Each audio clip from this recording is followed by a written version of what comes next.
And Caleb, what do you think of your food? Che ha pensato di cibo? Molto bene. Hey there, fellow travelers. Mark here with Wolters World. Today we are in front of the Villa Contarini here in the Veneto region of Italy. We just had a great pizza right over there. What I thought I'd give you guys is some tips on what you should eat and what you need to know about eating here in Italy, because I know it's famous for its pasta and its pizza, but there's a lot more to eat in Italy than just pasta and pizza. But having said that, I think we actually will start talking about the pasta and the pizza because that's the most famous things in Italy. And so let's start with the pizza. What you need to realize is in Italy, pizza is a culture. You will have all kinds of different flavors and toppings and all kinds of stuff on your pizza. And when you go to a pizzeria, the traditional pizzerias usually are only open in the evening, but since there's so many tourists that come to Italy, you can get pizza during the day, no problem. And pizza itself is definitely a fork and knife experience. So you do want to cut it and things like that. Use your fork to eat. Yes, if you want to use your hands, you can. There are some Italians with really bad manners that do actually do that. But that is one of the things. I will say, if you're going to be eating pizza, I know a lot of people think, oh, I'm going to order a pepperoni pizza, so I'll order a pepperoni pizza, or I'll order a cheese pizza. Here, the pizzas have names, so if you're looking for your pepperoni pizza, you're probably going to get a Diavola, a little devil pizza, which is spicy pepperoni and mozzarella cheese and things like that. If you got your kids, you want a cheese pizza, that's a margherita pizza, which is, you know, sauce, tomato sauce, and a little basil and mozzarella cheese. You do have that. One recommendation I do have for you when you get pizza is if you can get mozzarella di bufala, which is buffalo mozzarella cheese. It is fantastic. It is well worth having if you get a chance for that. Now, if you're looking for pizza during the day, a lot of places will sell that, but if you're like on the go, you'll see a place called Pizza Italia, and that's where you buy pizza kind of by the kilo. So you say, oh, I want this much pizza, and they'll cut it off the thing and weigh it and serve it to you that way. That one you do eat, you know, by your hand. And one of the things you might see when you are here is different regions have a slightly different twist on certain things. For example, the Roma style pizza, you see a lot of places are this thin pizza, right? But if you go to Naples, they have thicker pizza that's there. Or if you look at the eggplant parmesan that they sell all around the world, here, if you're in the north, they grill the eggplant first and then put the mozzarella and parmesan and tomato sauce and more eggplant, grilled eggplant. If you go to the south, they fry it up. Oh, the south, you know, don't get me wrong, I'm a huge fan of Northern Italy, but if I could have a nonna, a grandma from Italy, I'd want her from the south, because oh my God, they do it so good down there. And the thing is, in the south, there's also arancini, which is like this fried ball with rice inside and stuff like that. Very popular in Sicily, is also a must-have. I know my parents and I, that's what we had for our snack every single day when we spent 2 weeks going around Sicily, because you had to have them. They were so good. Okay, now I'm getting hungry. We need to change the topic. Now, the second thing you used to see is pasta, right? The thing is in Italy is pasta is actually usually the first dish, and they have these things. When you look on the menu, you'll see primi piatti and secondi piatti, first plate and second plate. The first plate, those things are the pastas that are out there, the fettuccinis, the bigelis, the tortellinis, and all those things that you're used to eating. Yes, that's the first plate. But the meats that are out there, the beefs and the porks and all the Milanese, oh, so many good meats that are here, that's usually the second dish, okay? And so when you order them, if you order pasta and meat, they will come separately. You'll finish your pasta and then your meat will come. But what are some of the pastas you're gonna have when you are here? Well, you will have very regional pasta dishes, okay? But some of the more traditional ones, you will see, you know, fettuccine and you will see spaghetti and things like that. It's just the type of noodle that are out there. Here in the Veneto, they have bigoli, which is a big fat spaghetti noodle, and they might have that with sardine sauce if you're in Venice, or with duck if you're in Vicenza. Other places you'll see famous ones of carbonara, and what you'll see is there's a lot of different sauces, and sauces, meat sauces, are called a ragu. Okay, now if you're from the US, you know ragu is a can of pasta sauce. Well, ragu actually means meat sauce, okay? Oh, and that prego, the other kind of Italian sauce you get in a can in the US, prego means you're welcome, all right? Now, so if you're looking for other regional dishes, if you're in Genoa, pesto is very popular there, and you might have gnocchi, which are little potato kind of dumpling pastas, and there's different kinds, but usually it's like a potato pasta-based little blob of pasta with a pesto sauce on there, which is always really good, very popular dish. And you go around, you'll have different things out there. Sometimes if you go down to Rome, you might have artichoke and sausage with your pasta. There's a lot of very regional differences out there in terms of the sauces that go with the pastas. And there are ones that are popular over like the carbonaras and things like that. And the tomato sauce, no, just a simple ragu sauce. They do have that. So if you're coming from the US, sadly, the two most popular Italian pasta dishes that you have in the US, you probably won't get here in Italy. One is spaghetti and meatballs, okay? Because here, meatballs usually come in the seconda piatti, the second plate, because it's meat, okay? And pasta will come in the first place. So usually they're not together. If you go to the south, sometimes you will find spaghetti and meatballs, but it's not a traditional thing you usually see. The other one is that fettuccine alfredo. That doesn't exist at all here, okay? So if you want your carbonara, they have that, but the fettuccine alfredo, sorry. It doesn't really exist. One thing I will say, when you're eating pasta in Italy, you'll have a lot of sauce left over sometimes and things like that, and you're going to kind of clean it up.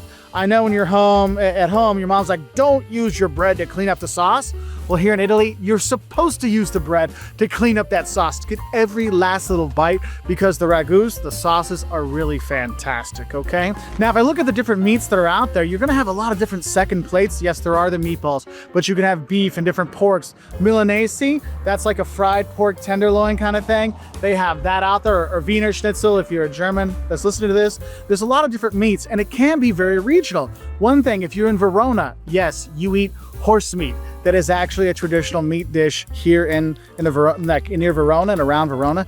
You can have that. Another side dish you'll see that's very popular with the meat dishes is polenta, which is a corn-based meal. You'll see made in very different shapes and consistencies out there, but it's a very kind of traditional thing.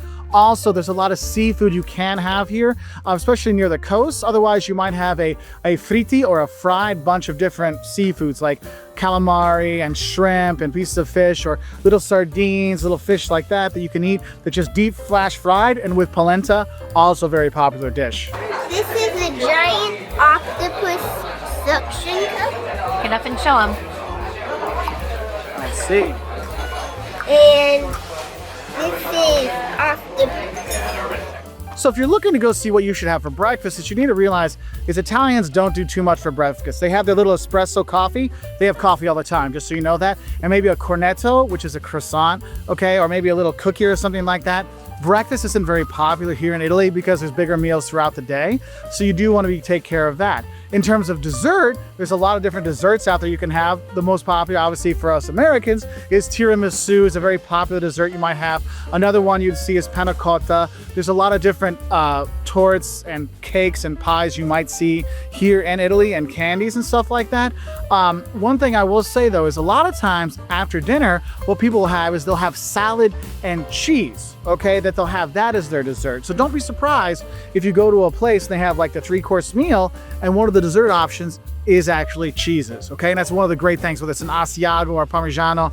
There's so many great cheeses here, you will enjoy that. And of course, the most popular dessert you're gonna have, and something you should have at least 2 or 3 or 4 or 5 or 6 times a day, is the gelato, the ice cream that's here, whether it's lemon or pistachio or whatever. There's so many great ice creams when you are here. Make sure you get a few dozen bolas or balls of ice cream while you are here.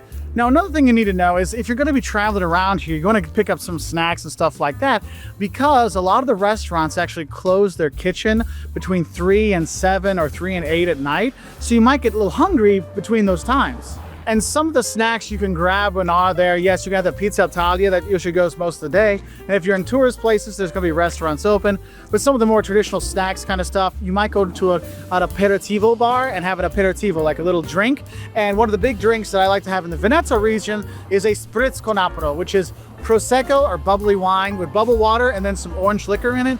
If in your Milan, you might have a Negroni. There's a lot of different kind of little drinks you will have when you're here. And what they give you with that are some little snacks. It might be little finger sandwiches or bruschetta, which is, you know, the bread with a little bit of oil and tomato on top, or different kind of things. I know in the US we say bruschetta, but it's bruschetta is how you say it in Italy. You do have those things. One thing I get at train stations a lot is they have these things called piadine or focaccia. You can have either one. And basically piadine is kind of like thin bread, like flat bread kind of stuff with insides, and they cook it up for you, and you can have that on the go. A very easy snack to do. Focaccia is kind of like a really thick bread, And sometimes have onion on top of it, especially if you go to Genoa, have the focaccia with the onion on top. Oh, it's fantastic. There's a lot of these little snacks that are out there that you can get. And yes, they do have the sandwiches and things like that. So you do have a lot of options for those snack times between the 3 and 8 restaurants. So there is that to know. Now, if we look at what you're gonna drink when you are here, look, if you're having dinner, usually you're having water and wine, okay? Red wine or white wine, either will be fine. But I do recommend, to save your budget, get the Vino de la Casa, the house wine, because it'll always be good and it'll always be affordable, okay? And if you're not a wine connoisseur, you'll be fine. Don't worry. And the thing is, they do have beer here, and you can have beer, whether it's the Moretti, you know, the Internet Peroni, you know, the internationally famous Italian beers.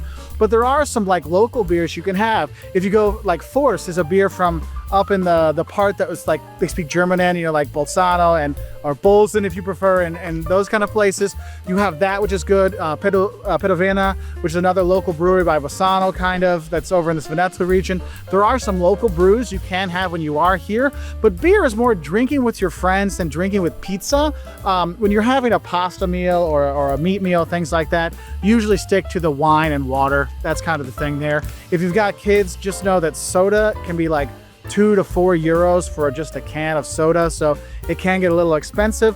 They have Spuma, which is like their version of Fanta, which you can get little tiny cups sometimes, which are a little bit cheaper. So you might want to look at that if you got little kids that only drink a little bit. That might be a little bit more economical when you're there. Another thing you need to know is when you go out to eat here, that you don't really tip in Italy. You can tip, it's no problem, because technically the service and that's supposed to cover it, but no one's gonna say no if you do leave a little bit of money behind, and it is quite helpful for them, so do know that. But honestly, the food here in Italy is fantastic, and no, it is not just pasta and pizza, though you can literally spend your 2-week vacation in Italy only eating pasta and pizza, which I have sometimes. Bigoli con arna, bigoli with duck in the Venezia region, is my personal favorite, okay? And the pizza diavolo is my favorite pizza. But yes, sometimes I break down and get the meats, the polentas, and the frittis and things like that. But there's tons of great food to have when you are here. And one thing you should know is when you go to eat in Italy, it's not an in and out kind of thing. It's an experience. We sit down to enjoy dinner. We sit down to spend time with friends. We will sit down, have some wine and talk for a bit, and then order a starter, an appetizer, and then we'll talk some more and drink some more wine, and then we'll order our first and second plates, and then that'll come later. And it's much more of an experience to go out to eat in Italy as opposed to just going out to eat. So if you are coming here, you know, have patience with these things. And if you can meet some locals and go out to dinner with them, it is one of the most wonderful experiences of coming to Italy, is eating and enjoying the locals when you go. And I speak some Italian, my wife speaks a little Italian, and we've met so many great hotel and restaurant owners that when we talk to them, the trattorias, the restaurants, when we talk to the owners, like, oh yeah, we're here. And they'll take the kids to the back to show them how pasta is made and how we made your pizza. And they'll do all these great things for us just because we speak a little Italian, and they'll tell us the history of their restaurants and stuff like that. And you'll be surprised how many of the restaurants you go to have been in the family for a generation or two, and you really see the pride they have in that. And that's not just the pride in the restaurants, the people have pride in their food and their wines and all kinds of stuff. And I really hope you see that when you are here, because I know as a place that's so popular for tourists like Italy, it's very easy to end up falling into the tourist menu trap. Oh, this looks like tourist menu looks okay. We'll go here because I'm by the Vatican or I'm here in Venice. And we just realized if you go a little bit farther afield from those tourist spots, you will get amazing food with amazing service and amazing people. So I hope you have a great time here in Italy. I know you will. Buon proveito, buon appetito. Enjoy, love it, great appetite. It is so amazing here. I wish you all the best and have a great time in here in Italy, eating from Lecce in the south to Torino in the north. You will love every single bite of Italy. Ciao.